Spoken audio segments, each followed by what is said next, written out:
after the MP, Keith Vaz, quit after sex escort claims. Chuka Umunna will stand for the post, and the former Cabinet Minister Yvette Cooper is also considering a run at the post. But there are also still calls for Keith Vaz to step down from Labour's governing body, the National Executive Committee. Straight to North London, and Ken Livingstone, the former Mayor of London, is standing by for us. Hello to you, Ms Livingstone. Thanks for joining us on Sky News this afternoon. Keith Vaz is certainly in need of friends at the moment. I mean, what he did was stupid and potentially criminal, is what we're told. Why are you standing by him? Well, I think you've got to judge someone by their overall career, not one stupid mistake that they make. And I've watched Keith Vaz chair that committee for the last 9 years, really focusing on serious issues, really pinning people down. I think I've seen more coverage of his committee than all the other House of Commons committees put together. But we have also seen him in the papers at the weekend, potentially exploiting vulnerable young men. Let's find out what all the truth about that is. It did look like a little bit of a setup. And, I mean, you've got to judge someone, not just on one incident, but I can recall working with Keith back in the 1980s when a big bank collapsed, the BCCI. Thousands of his constituents and mine and Paul Boateng lost their funds. He really led the fight to try and help those people. He's got a reputation as a very good constituency MP. You can't just dismiss 4 decades of hard work on the basis of one stupid act. What about potentially supplying Class A drugs to vulnerable young men? If you did it, or if I did it, we'd be in a lot of trouble.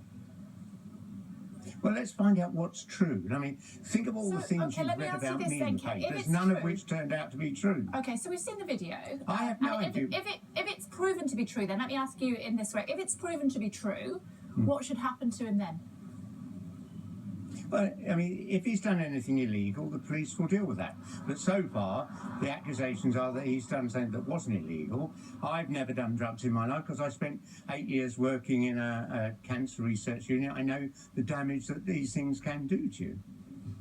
Indeed, and I get that, but that's not quite my question, is it, Ken? My question is, if he has been offering to supply Class A drugs, and if he has been exploiting vulnerable young men, at the very least, he is certainly bringing his role as the chair of the committee and potentially on the executive committee and potentially as an MP into disrepute. But let's find out what the truth is, because this was a setup.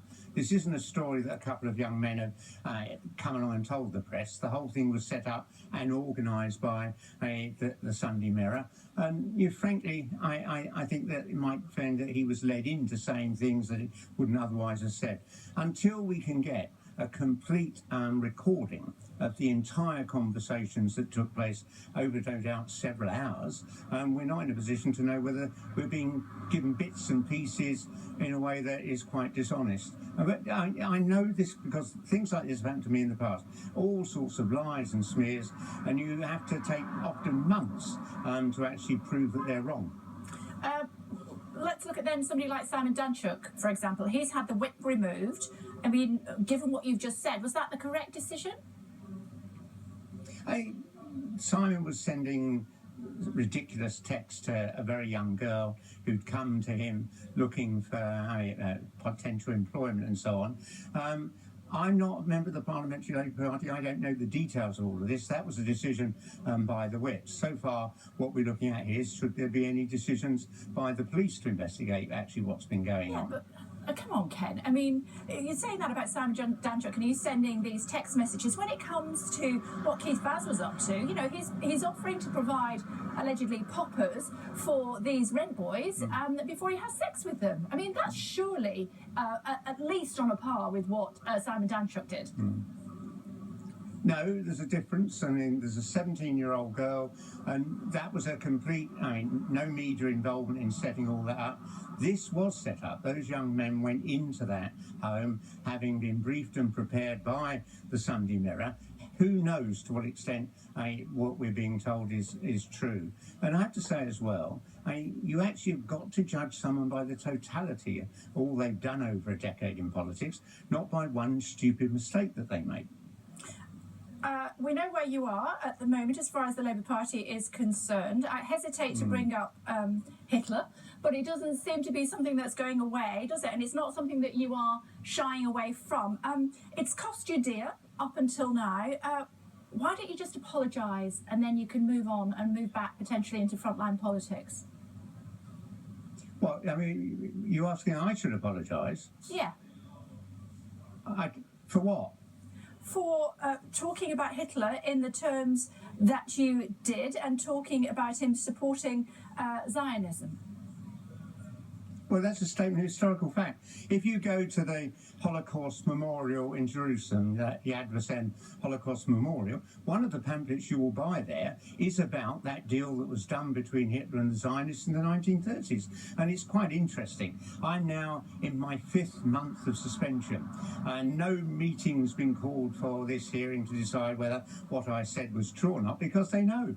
I'm not just sitting there with that document from the Holocaust Memorial, which proves what I said was true, but a whole range of other academic studies, all of which demonstrate what I said was true. I'd be quite happy to apologise if what I said wasn't true, but I mean, you wouldn't have said you should apologise for saying Britain was involved in the slave trade. That you've caused then? Are you sorry for the hurt and embarrassment that you've caused not only to the party who you're still suspended from, but also to those that have taken it incredibly personally and are hurt by what you have said? No, I mean, I said, if anyone's hurt by what I've said, I'm really sorry about that. But what struck me, the hundreds of people who stopped me on the street and said, we know what you said is true, don't give in to all of this. And disproportionately, many of those people said, well, I'm Jewish, I know my history, what you said is true. And so I think a lot of people who have been shocked were shocked because they were told a lie. If you look at the Keith Vaz's Home Affairs Committee when they were discussing this issue, the very first question that was put to the chairman of the Board of Deputies of British Jews, he answered saying, for Ken Livingstone to say that Hitler was a Zionist is offensive. Well, of course that would be offensive.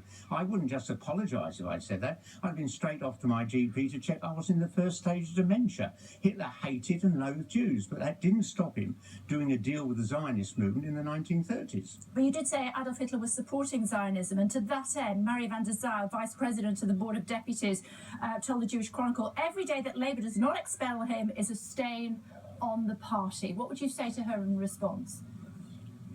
I'd just say to him, I mean, are you saying what I said isn't true? I mean, that's the simple fact here. I mean, you can't actually say that telling the truth can bring the Labour Party into disrepute.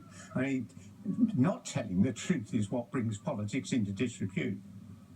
Where are you as far as the Labour Party and them investigating what you had to say and whether or not you should apologise or be expelled from the party? It's, 4 months down the track now and you're still waiting? Oh, we're in the 5th month. I mean, because literally the bureaucrats who did this, they know that when we actually have that formal meeting, I'm sitting there not just with the Holocaust Memorial document, which shows what I've said is true, but a copy of the speech of the Prime Minister of Israel that he made last year to the World Zionist Congress, and he said exactly the same thing.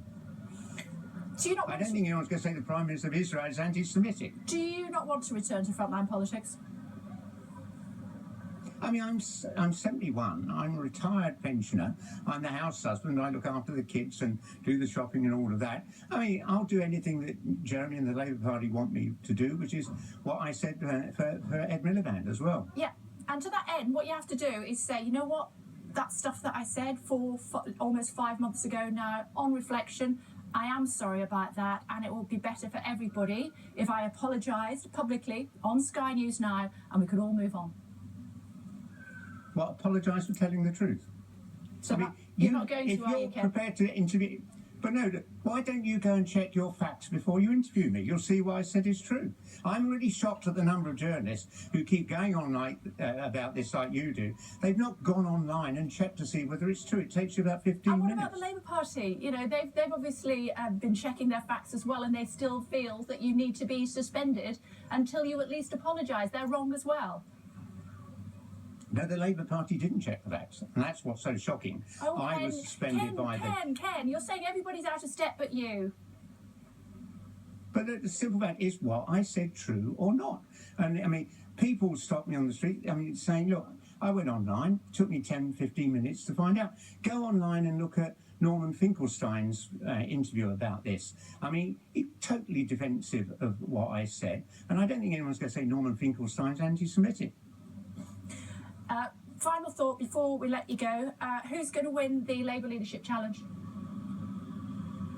Oh, Jeremy's going to win it by a bigger margin than he won last year. And I think a lot of party members like myself are just saying, what a waste of time, these Labour MPs triggering months of an election campaign rather than going after Theresa May and her economic policies.